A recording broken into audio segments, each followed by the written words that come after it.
আসসালামু আলাইকুম, this is Sajjad Khan Shuvo and you are watching ক্লাসিয়ার্ট ইনস্টিটিউট। আপনার পছন্দের একটি টি শার্ট কিংবা যে কোনো ধরনের ফ্যাব্রিকের উপর অথবা যে কোনো ধরনের সারফেসের উপর আপনি চাচ্ছেন আপনার কোম্পানির লোগো অথবা একটা কাস্টম টেক্সট রিয়েলিস্টিকভাবে বসাতে। তো আজকের টিউটোরিয়ালে আমরা শিখে নেব এটা কীভাবে করতে হয়। তো চলুন শুরু করা যাক।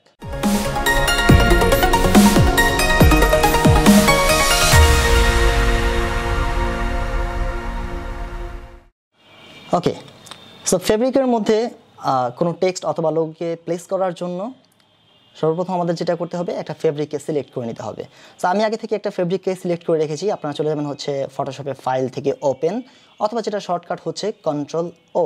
ওকে, সো ওপেন করার পর এখানে আপনারা দেখছেন যে আমি দুইটা ফাইল আগে থেকে রেডি করে রেখেছিলাম। একটা হচ্ছে আপনার ফেব্রিক আর একটা হচ্ছে লোগো, আমাদের কোম্পানির লোগো, যে লোগোটা হচ্ছে আমি এই ফেব্রিকের উপর রিয়েলিস্টিকভাবে বসাবো। সো আপনাদের যেটা করতে হবে, এখন আপনারা প্রথম হচ্ছে যেই টি শার্ট হোক অথবা যে কোনো ধরনের সারফেস হোক যেটার মধ্যে আপনি হচ্ছে আপনার টেক্সট অথবা লোগো বসাতে চাচ্ছেন, সেই ফ্যাব্রিকটাকে আপনি প্রথম ওপেন করে নেবেন। সো এটাকে আমরা দিব হচ্ছে ক্লিক করে ওপেন অথবা ডাবল ক্লিক করলেও এটা ওপেন হয়ে যাবে। সো আমি ওপেন করলাম। ওপেন করার পর এখানে আমরা দেখছি যে লেয়ারের মধ্যে এটা হচ্ছে আপনার ব্যাকগ্রাউন্ড লেয়ার, যেটা হচ্ছে লক করা আছে অলরেডি। সো এই লকটাকে আমাদেরকে প্রথম আনলক করে নিতে হবে। সো এটাকে আনলক করার জন্য আমরা যদি আপনি 20 ভার্সনের আগের ভার্সনগুলো ব্যবহার করে থাকেন তাহলে হচ্ছে আপনার এখানে ডাবল ক্লিক করতে হবে, অথবা যদি 20 ভার্সনের পরের ভার্সনগুলো আপনি ব্যবহার করে থাকেন তাহলে আপনি জাস্ট এখানে একটা সিঙ্গেল ক্লিক করলেই এই লকটা আনলক হয়ে যাবে। সো আমরা করে দিলাম, এটা হচ্ছে আনলকড। ওকে, দেন এবার আমাদের যেটা করতে হবে, আমাদের যে ইমেজটা আছে এই ইমেজটাকে কালার থেকে আমাদেরকে ব্ল্যাক অ্যান্ড হোয়াইটে রূপান্তরিত করতে হবে। সো এটাকে ব্ল্যাক অ্যান্ড হোয়াইট করার জন্য বেশ কয়েকভাবে করা যায়। একটা হচ্ছে আপনি ইমেজে গেলেন, ইমেজ থেকে হচ্ছে মুড থেকে হচ্ছে গ্রে স্কেল। ওকে, সো আবার আরেকটা অপশন হচ্ছে আপনি চলে যেতে পারেন হচ্ছে ইমেজ অ্যাডজাস্টমেন্ট, সেখান থেকে হচ্ছে হিউ অ্যান্ড স্যাচুরেশন। সো যেটা শর্টকাট হচ্ছে কন্ট্রোল অর কমান্ড ইউ। আচ্ছা, হিউ অ্যান্ড স্যাচুরেশনে আসার পর এখানে আমরা তিনটা অপশন দেখি, যেটা হচ্ছে যে হিউ, স্যাচুরেশন আর হচ্ছে লাইটনেস। সো হিউয়ের কাজ হচ্ছে আপনি এক্স্যাক্টলি কী কালার নিতে চাচ্ছেন, যেমন হচ্ছে red, green, blue, purple etcetera etcetera. আচ্ছা, আর হচ্ছে এরপর স্যাচুরেশনের কাজ হচ্ছে আপনি ঠিক কতটা কালার নিতে চাচ্ছেন, এটাকে কতটা কালারফুল করতে চাচ্ছেন অথবা কালার কমিয়ে নিয়ে আসতে চাচ্ছেন। সো এরপর হচ্ছে লাইটনেস, আপনি আপনার ইমেজের মধ্যে কতটা লাইট দিতে চাচ্ছেন। সো আমরা স্যাচুরেশন থেকে এটাকে করে দেবো -100। ওকে, তার মানে হচ্ছে এটা অটোমেটিক যেমনটা দেখছেন এখানে অলরেডি গ্রে স্কেল হয়ে গেছে। সো এটা করার পর আমরা ওকে করে দিব। করার পর আমরা চলে যাব হচ্ছে ফাইল থেকে হচ্ছে সেভ অ্যাজ, এটা শর্টকাট হচ্ছে কন্ট্রোল শিফট অ্যাজ অথবা কমান্ড শিফট অ্যাজ। ওকে, সো এখানে আসার পর আপনাকে একটা ডেস্টিনেশন ফোল্ডার সেট করতে হবে, যেখানে গিয়ে আপনি হচ্ছে আপনার এই ফাইলটাকে সেভ করতে চাচ্ছেন। সো আমি এই ফোল্ডারের মধ্যেই এই ফাইলটাকে সেভ করে দিচ্ছি, যেটার নাম আমি দিচ্ছি ডিসপ্লেস। ওকে, সো ফাইলটাকে সেভ দিব হচ্ছে ফটোশপ PSD মোডে। সো আমরা এটাকে সেভ করে দিলাম। ওকে, এবার আপাতত এটার কাজ শেষ, আমরা এটাকে বন্ধ করে দিলাম। বন্ধ করে দেওয়ার পর আপনি হচ্ছে আবার ফাইল থেকে ওপেন অ্যান্ড আমাদের যে প্রথম ফেব্রিকের ইমেজ ছিল সেটাকে আমরা ওপেন করে নেব। সো এখানে ডাবল ক্লিক, এটাকে অন করে নিলাম। নেওয়ার পর আমরা আবার লকটাকে আনলকড করে দিব। ওকে, এবার হচ্ছে আমাদের যেই টেক্সট অথবা যে লোগোটাকে আমরা এখানে প্লেস করতে চাচ্ছি সেই লোগো অথবা টেক্সটকে আমাদের এখানে নিয়ে আসতে হবে। সো এটা করার জন্য আমরা ফাইল থেকে আবার গেলাম হচ্ছে ওপেন অথবা কন্ট্রোল ও অথবা কমান্ড ও, যারা অ্যাপেল ইউজার, ম্যাকবুক ইউজার। ওকে, সো আমরা আমাদের কোম্পানির যে লোগোটা আছে এটাকে আমরা সিলেক্ট করে ওপেন করে দিলাম। সো এটা অলরেডি আমার একটা ট্রান্সপারেন্ট ব্যাকগ্রাউন্ড আছে, এটাকে আমি টোটাল সিলেক্ট করব কন্ট্রোল আর কমান্ড এ। ওকে, সো যেমনটা আমরা দেখছি যেটা টোটাল সিলেক্ট হয়ে গেছে, সিলেক্ট অল। আচ্ছা, এবার এটাকে আমরা কপি করে নিব। সো কপি করার জন্য এডিট থেকে কপি করা যায়, শর্টকাট হচ্ছে কন্ট্রোল আর কমান্ড সি। ওকে, সো আবার আমরা এখানে আসব, এখানে আসার পর আমরা দিব হচ্ছে এটাকে পেস্ট করব। পেস্ট করার জন্য এডিট থেকে হচ্ছে পেস্ট, যেটা শর্টকাট হচ্ছে কন্ট্রোল ভি। ওকে, সো যেমনটা আমরা দেখছি অলরেডি এটা এখানে প্লেস হয়েছে। আচ্ছা, এবার হচ্ছে এটাকে আমাদের সিলেক্ট করতে হবে, মানে বড় কিংবা ছোট করার জন্য ট্রান্সফর্ম করতে হবে। সো ট্রান্সফর্ম করার জন্য শর্টকাট হচ্ছে কন্ট্রোল টি। ওকে, সো কন্ট্রোল টি দিয়ে আমরা এটাকে ট্রান্সফর্ম করব অল্টা এবং শিফট যারা ম্যাক ইউজার আছেন তাদের জন্য হচ্ছে অপশন এবং শিফট সো অল্টা শিফট প্রেস করে ধরে আমরা হচ্ছে এটাকে ছোট করব ওকে এখানে একটা কথা বলে রাখা ভালো যে যদি ডিফল্ট অপশনে থাকেন আপনি আমি এসকেপ করলাম তাহলে আপনি অল্টা ধরার কোনো প্রয়োজন নেই আপনি কন্ট্রোল টি দিয়ে আপনি জাস্ট এটাকে অল্টা ধরবেন শুধু অল্টা ধরে ড্র্যাগ করে ছোট করে দিবেন শিফট ধরা দরকার হবে না আর যদি আপনি শিফট ধরে অল্টা শিফট আগের ভার্সনগুলোর মতো যদি আপনি বড় ছোট করতে চান তাহলে অবশ্যই আপনি এটাকে কন্ট্রোল টি দেওয়ার পর এইখানে দেখেন একটা লিঙ্ক করা আছে রাইট সো এই লিঙ্কটাকে আপনার ভেঙে নিতে হবে মানে আনচেক করে নিতে হবে ওকে এবার যদি আপনি আগের ভার্সনগুলোর মতো যদি আপনি করছেন অল্টা শিফট এবার রেশিও অনুযায়ী এটাকে ছোট বড় করার জন্য অল্টা অথবা শিফট ধরলে আপনি দেখবেন রেশিও অনুযায়ী এটা ছোট কিংবা বড় হচ্ছে আর যদি কন্ট্রোল টি দেওয়ার পর এই যদি অপশনটা অ্যাক্টিভ থাকে যেটা হচ্ছে লিঙ্ক সো এটা যদি অ্যাক্টিভ থাকে তাহলে আমরা শুধুমাত্র অল্টা প্রেস করলে এটা আমাদের রেশিও ঠিক রাখবে মানে অল্টা হচ্ছে সেন্টার ফ্রিজ রাখছে আর শিফট ধরার দরকার হচ্ছে না ওকে সো আমি ধরে নিলাম যে আমি আমার কোম্পানির লোগোটাকে এতটুকুই রাখতে চাচ্ছি রাইট ওকে সো এটাকে আমি ওকে করে দিলাম সো ওকে করে দেওয়ার পর আমার কাছে অনেকে প্রশ্ন করেছেন যে ভাইয়া এটাকে আমি যদি অপাসিটি কমিয়ে নিয়ে আসি তাহলে এটা দেখতে রিয়েলিস্টিক লাগছে না রাইট এটাকে যদি আমরা অপাসিটি কমিয়ে নিয়ে আসি সো এটা আসলে রিয়েলিস্টিক না সো আমাদের যেটা করতে হবে অপাসিটি 100 করেন এবার আমরা যাব হচ্ছে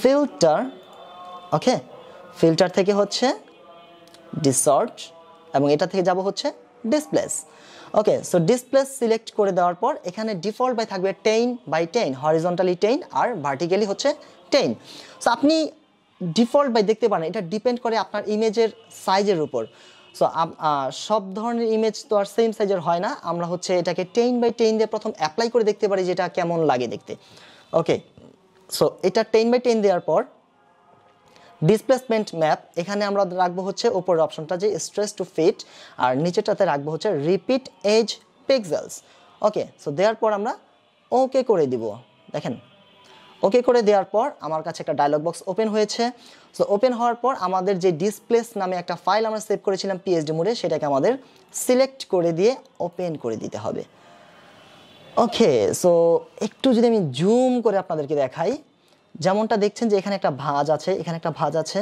এখানে একটা ভাঁজ আছে সো এই মোল্ডের মধ্যে ও প্রত্যেকটা ভাঁজের মধ্যে ও যেটা করছে একটু ঢেউ ঢেউ মানে একটু ভাঁজ দেওয়ার চেষ্টা করেছে ওকে যদি আপনার মনে হয় যে না এটা পর্যাপ্ত নয় তাহলে আপনি একটা কাজ করেন আমি এটাকে কন্ট্রোল অথবা কমান্ড জে ওকে মানে কন্ট্রোল জেড যেটা আমরা জানি আর কি ওকে সো আন্ডু করে নিলাম আন্ডু করে নেওয়ার পর আমরা এটাকে আবার যাব হচ্ছে filter distort displace right so displace দেওয়ার পর আমরা এখানে একটু বাড়িয়ে দিই দেখি কেমন হয় সো 15 আর হচ্ছে ভার্টিক্যালি 15 দেওয়ার পর আমরা এটাকে ঠিক অপশন যেভাবে আছে স্ট্রেস টু ফিট আর হচ্ছে repeat edge pixels okay so এই অবস্থায় রেখে আমরা এটাকে ওকে করে দিয়ে ডিসপ্লেসমেন্টটাকে দেখিয়ে দিব ওপেন সো আমার কাছে মনে হচ্ছে আগের চেয়ে আর একটু বেশি এখানে ভাঁজ এসেছে রাইট সো এবার আপনাকে যেটা করতে হবে আমি জানি এটা এখনো পর্যন্ত রিয়েলিস্টিক মনে হচ্ছে না সো এটাকে রিয়েলিস্টিক লাগানোর জন্য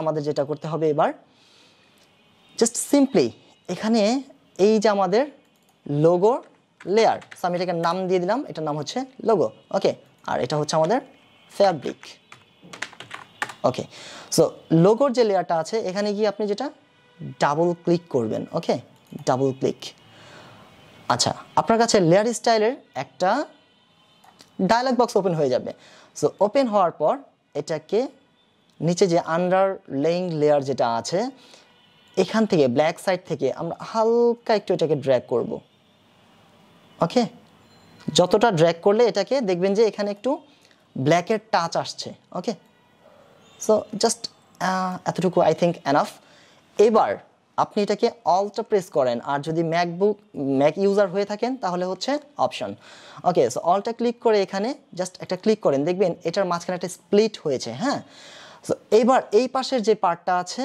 এটাকে টান দিয়ে আমরা একটুখানি ড্র্যাগ করি যতটা আপনার ইমেজের সাথে রিয়েলিস্টিক মনে হয়। এটা কোনো পার্সেন্টেজ আমি বলে দিব না যে এতটুকু টানেন অতটুকু টানেন, হ্যাঁ, এটা আপনার ইমেজের সাথে যতটুকু রিয়েলিস্টিক লাগবে আপনি অতটুকুই এটাকে টানবেন। ওকে, সো এটাকে টান দেওয়ার পর আমরা দেখছি যে আই থিঙ্ক এটা এনাফ, রাইট? ওকে, সো এটাকে আমরা ওকে করে দিলাম। আমার মনে হচ্ছে যে এটা এখন দেখতে রিয়েলিস্টিক মনে হচ্ছে, রাইট?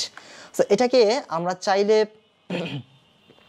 একটু অপাসিটি কমিয়ে দেখতে পারি, যেমন হচ্ছে আপনার অপাসিটি এখানে আমরা কিবোর্ড থেকে যদি 8 প্রেস করি ওই লেয়ারে থেকে, তাহলে অপাসিটি অটোমেটিক 80-তে চলে আসবে। সো আমরা দিলাম হচ্ছে 8 যদি আপনার মনে হয় এটা আপনার কাছে রিয়েলিস্টিক বেশি লাগছে তাহলে আপনি এই অবস্থায় রাখতে পারেন, অথবা আপনি যদি চান যে এটাকে আরেকটু ব্রাইটনেস বাড়িয়ে রাখবেন অর্থাৎ 100, তাহলে 0 প্রেস করে দিবেন, এই অবস্থায় রাখবেন, তাহলে রাখতে পারেন। ওকে, এটা তো হচ্ছে লোগো দিয়ে। আপনি চাচ্ছেন যে কাস্টম একটা টেক্সট, আপনার পছন্দের একটা লেখা আপনি কোনো ফেব্রিক অথবা যে কোনো ধরনের সারফেসের উপর আপনি বসাতে চাচ্ছেন রিয়েলিস্টিকভাবে। সো ওইটা হলে কি করতে হবে? ওইটার জন্য আমাদের যেটা করতে হবে, আমরা আমাদের লোগোর লেয়ারটাকে ফেলে দিই। সো আমরা আবার আমাদের আগের শুধুমাত্র ফেব্রিকের লেয়ারটা যেখানে ছিল ওই অবস্থায় চলে গেলাম। সো যাওয়ার পরে এবার আপনাকে যেটা করতে হবে, টাইপ টুলটাকে সিলেক্ট করতে হবে। ওকে, সো সিলেক্ট করার পর এখানে আপনি একটা কিছু টাইপ করেন। সে ফর এক্সাম্পল আমি এখানে লিখলাম, ওকে, লেখাটাকে আমরা একটু বড় করে নিই তাহলে বুঝতে সহজ হবে। সো এইখান থেকে আমরা এটাকে বড় করে দিতে পারি এইভাবে। ওকে, অথবা ক্যারেক্টার প্যানেল থেকে উইন্ডোতে যাবেন, উইন্ডো থেকে ক্যারেক্টার প্যানেলটাকে নিয়ে এসে আপনার এখান থেকে ওইটাকে বড় করে নিতে পারেন। ওকে, সো আমি মনে করছি যে আমার এতটুকু ফন্টের সাইজ পারফেক্ট। ওকে, সো আমি এখানে লিখলাম I love CAI। Okay, so এটাকে রাখার পরে আমি এটার ফন্টটাকে সিলেক্ট করে দিলাম। যদি টোটালটাকে সিলেক্ট করতে চাই তাহলে Ctrl+A, আর হচ্ছে যদি আমি সবগুলোকে টাইপ আকারে সিলেক্ট না করে আমি যদি চাচ্ছি যে শুধুমাত্র লেয়ার থেকেই এটাকে আমি সিলেক্ট করে ফন্ট চেঞ্জ করব, তাহলে আপনি সিলেকশন টুল নেন, এরপর হচ্ছে আপনি চলে আসেন টেক্সটের লেয়ারে। সো টেক্সটের লেয়ারে আসার পর চলে আসেন ক্যারেক্টার, এখান থেকে আপনি একটা ফন্ট সিলেক্ট করে দেন, যেমন ধরেন আমি এখান থেকে দিতে পারি ইম্প্যাক্ট। ওকে, সো ইম্প্যাক্ট ফন্টটাকে আমি এটা সিলেক্ট করে দিলাম। সো ইম্প্যাক্ট ফন্টটা একটু বোল্ড দেখতে ভালো লাগে, এই জন্য আমি এটাকে সিলেক্ট করে দিলাম। দেওয়ার পর এটা কালারটাকে আমি দিলাম হচ্ছে হোয়াইট। ওকে, আচ্ছা, যদি সবগুলোকে অল ক্যাপ করে দিই তাহলে কেমন লাগে? তো আমি এটাকে অল ক্যাপ করে দিলাম, অল ক্যাপ। ওকে, আচ্ছা, এবার আমি এই শুধুমাত্র ফন্টটাকে সিলেক্ট করে বড় করে দিতে চাচ্ছি। সো এটা এই ক্ষেত্রেও কিন্তু আমরা ট্রান্সফর্মের ব্যবহার করতে পারি। সো এটা হচ্ছে কিবোর্ড থেকে Ctrl+T। ওকে, আপনি যদি এই লিঙ্কটাকে রাখতে না চান তাহলে এটা অফ করে দিবেন এবং শিফট ধরে বড় করবেন।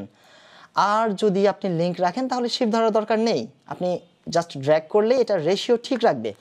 ওকে, সো আমি এই ফন্টটাকে এখানে রাখলাম, এই টেক্সটটাকে এখানে রাখলাম, রাখার পর ঠিক একইভাবে আমি এটাকে একটা কাজ করি, রাইট মাউস ক্লিক করি, রাইট মাউস ক্লিক করে আমি এটাকে convert to smart object. Okay, so আমি এটাকে স্মার্ট অবজেক্টে রূপান্তরিত করে নিলাম। কেন? যাতে আমি ভবিষ্যতে ওইটাকে মোকআপের মতো করে ব্যবহার করতে পারি। হ্যাঁ, সো এবার আমি যেটা করব হচ্ছে ফিল্টার, ওকে, ডিসঅর্ট, ডিসপ্লেস। সো আমি আবার এটাকে 15x15 রাখবো, স্ট্রেস টু ফিট, আর হচ্ছে রিপিট এজ পিক্সেল যেমন ছিল ওইভাবেই রাখবো। রাখার পর আমি এটাকে ওকে করে দিব এবং ডিসপ্লেসের যেই পিএসডিটা আমরা বানিয়েছিলাম সেটাকে সিলেক্ট করে নিয়ে আমরা হচ্ছে ওপেন করে দিব। ওকে, সো অলরেডি ওইরকম একটা ভাঁজ এখানে চলে এসেছে। আসার পর আমরা এখানে ডাবল ক্লিক করব যেমনটা আমরা আগেও করেছিলাম। দেন আমরা এটাকে আন্ডারলেইং লেয়ার থেকে একটু ড্র্যাগ করি। সো আমাকে দেখতে হবে এটা কতটুকু যাচ্ছে। ড্র্যাগ ড্র্যাগ ড্র্যাগ ড্র্যাগ, ওই তো একটুখানি এখানে ব্ল্যাকের টাচ চলে আসছে, রাইট? সো এবার হচ্ছে আমি এখানে অলটা প্রেস করে এটাকে স্প্লিট করে দিব, দেন এটাকে ড্র্যাগ করব। ওকে দেন ওকে, এবার অপাসিটি বাড়িয়ে কমিয়ে নেওয়ার দায়িত্বটা আপনার। আপনার ফেব্রিকে কতটুকু আপনি এটাকে হালকা রাখবেন কিংবা এটাকে একটু গাঢ় করে রাখবেন, অপাসিটি কমিয়ে রাখবেন না বাড়িয়ে রাখবেন, এটা আপনার সিদ্ধান্ত। ওকে, সো এইভাবে আমরা যদি এটাকে স্মার্ট অবজেক্ট করে নেই, তাহলে আমরা যদি এখানে ডাবল ক্লিক করি আই লাভ CAI, সো এখানে টেক্সট আমরা যেমনটা দেখছি এখানে আছে। আমরা যদি চাই ভবিষ্যতে এটাকে আবার চেঞ্জ করে নিতে পারি, সিলেক্ট Ctrl+A, আমরা ধরেন এখানে লিখলাম ওকে, সো আমরা লিখলাম এখানে বাংলা, লিখে আমরা এটাকে অফ করে দিলাম এবং ইয়েস দিলাম। একটু লোডিং হচ্ছে। সো দেখেন এখানে আমাদের সেই টেক্সটটা কিন্তু চেঞ্জ হয়ে গেছে। সো আশা করি আমাদের আজকের ভিডিওটা আপনার কাছে ভালো লেগেছে। দেখা হচ্ছে আমাদের নেক্সট ভিডিওতে। টিল দেন, আল্লাহ হাফেজ।